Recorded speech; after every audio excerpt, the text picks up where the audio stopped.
No, absolutely right. And the investment in subsidies, especially in the absence of federal Section 8 vouchers, is good. Unfortunately, they're short-term subsidies, and we're desperately depending on ensuring that folks during that short period of time can become economically stable so that they can fall back into shelter. But work is also a little bit more nuanced than I think we're suggesting. And I'll give you an example.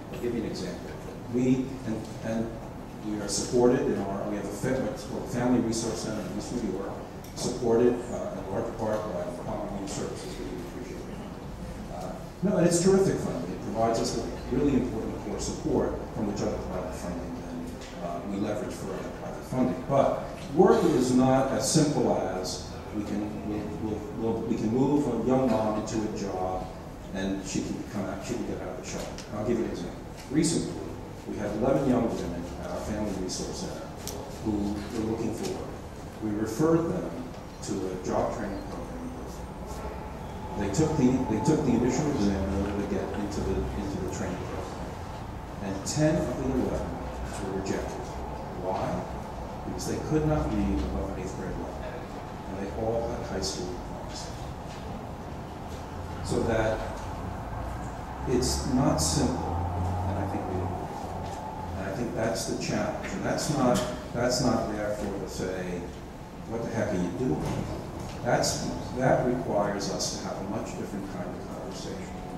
That it's not, and that's the challenge that I think the government is facing, that we're facing, the nonprofit community, is how do we indeed achieve sustainability? It's not simple.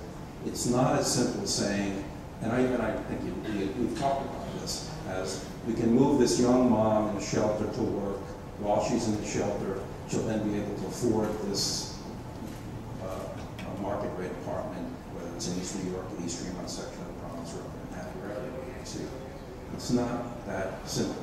When you look at homelessness, homelessness is not a function of individual problems. It's also a function of the failure of multiple systems in this city and our society. And so that it's really about taking a look at systems and how do we address some of those systems failure. The Department of Education is a perfect example of the challenges folks are facing. And the kids, and that's why I brought up and why I thought the population of children in shelter is so important for us to think about.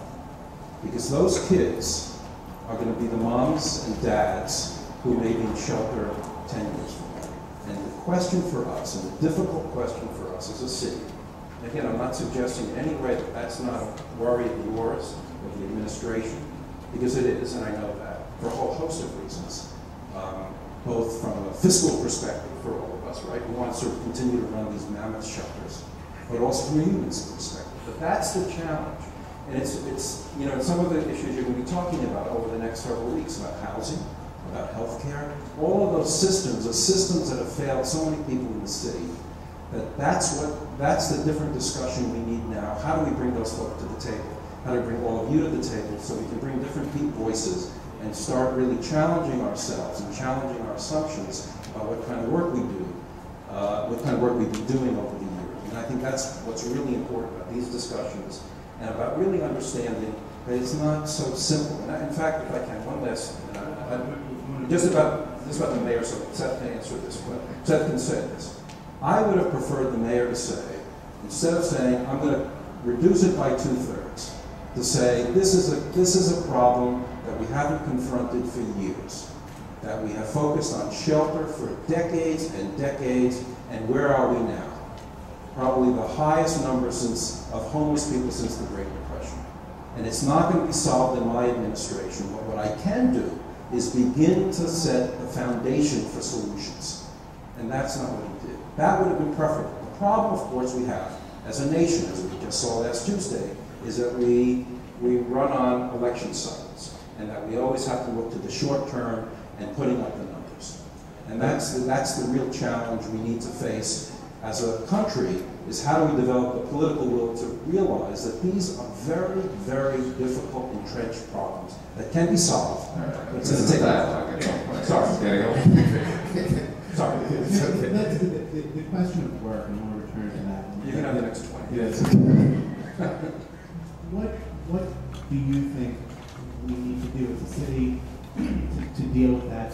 Obviously, the way to get people out of shelters and into more stable lives is to have them working and making income. I mean, how do you approach that? Well, I mean, first, I do disagree, and I thought we had agreed before about the investment that the administration had made, and then you confused me with your last speech. There were really epic investments that were made by the administration in trying to get, I think, precisely what you're saying, create a solid foundation so that we could build on that. And you're right, there are a whole range of issues that affect homelessness and affect other social situations, from education and healthcare, and you can't solve all of them. But if you wait for them to be solved and do nothing, you're condemning the people in these other systems to languishing there while you solve these long-term issues. And I don't think that that's what you want to do. So we have to move forward on several fronts. The mayor has made great investments and improvements in education. Healthcare and the accessibility of healthcare in New York City is the best in the country. And is it where it should be or where we want it to be? Ultimately, no.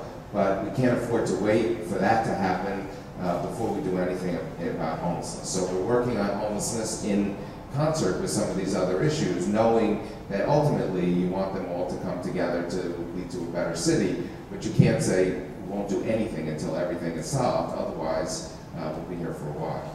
So in terms of work, you're right, I think work is definitely the key, and that has been shown throughout the history of welfare reform in the last 15 years, the importance of getting to people to work, the value that it places, and frankly, I think the great desire of people to go to work, and that's something that's surprising to a whole range of people. And I think just having the discussion about people going to work and how to support working people is something that would not have happened several years ago, even pre-Bloomberg, where there was a lot of debate about whether people could go to work, should go to work.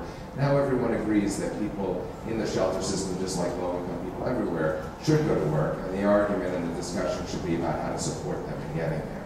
And what we've done in the Bloomberg administration, and we're doing in the Department of Homeless Services, is provide strong support to working people. So we not only help them get the jobs by providing a whole range of services, but then we provide rent supplements that are tied to working, and other kinds of supports that help families boost their income levels, get stabilized in the community, and have a better life than if they just had to rely on just getting the job. It is hard when you get that first job. Arnold is right, that the income initially when you start working isn't as high as you would like it to be. It can be a great struggle, but that's why the city has such strong supports that can take even an entry-level job and make the real income value much higher than that, and give you time to get stabilized and boost your income so that you can support yourself going down the road. Another part of this that the administration has tried to get going is the savings program for the shelters, and because maybe not everybody's familiar with that, if you could just sort of give us a brief summary of what that is and what the issues are there, and sure. Right. So this is another example of how we're supporting working people we will be establishing shortly, going into the fall, a program where families that are in shelter who are working have to contribute a portion of their wages to a savings account that will be available to them when they leave shelter. And there were discussions last spring and before that about different policies about charging people for rent and things like that. And those we put aside and established, I think, a program that I think we'll both agree on, although I haven't seen your comments on this, that establishing savings for working families is a good policy that helps the families develop good financial strategy. It creates a bit of a nest egg that will be available to them when they leave shelter. And we're hopeful that this is another example of how we can support families that are in shelter. We'll be starting it, as I say, going out into the fall. And it's the first time we've done something like this, but we think it has great promise to be real help to families. Yeah, I guess I have for the record, we don't disagree with savings. It's very important, and I think actually maybe team banking that's very helpful in doing some training around financial literacy. Something that I know Jack and I have talked about, Jack and I, and trying to promote literacy in terms of financial literacy. But I think there's also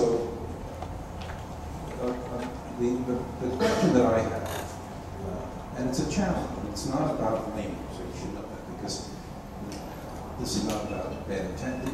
Your intentions, I think we agree on. Our goals, I think, are met. And it really is that we as a city no longer rely on this mammoth shelter system. That shelter may be important as a safety net for folks that are burnt out of their apartment, for a real emergency. But how do we achieve that? What's the investments that we need to make? And that's, as a first, housing. And we haven't made those investments. So the challenge that Seth is facing is that without the ability to get folks out of that shelter system, how do you the front door is wide open for so many people who are desperately in need. And that's the challenge we're facing. Without the housing stock, we're ultimately, as